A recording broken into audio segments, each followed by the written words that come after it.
Today, you will learn how to set A4 size in Microsoft Word, and also how to make A4 the default page size so every new document opens in A4 automatically.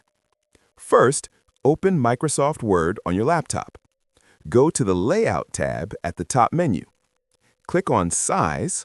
From the list of page sizes, choose A4. That's it!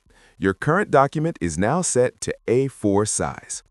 Now let's make A4 the default for all future Word documents.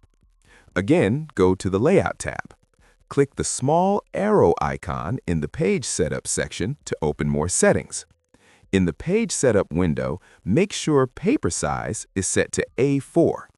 Now, click the button that says Set as Default. Click Yes to confirm. Done! From now on, every new Word document will automatically open in A4 size.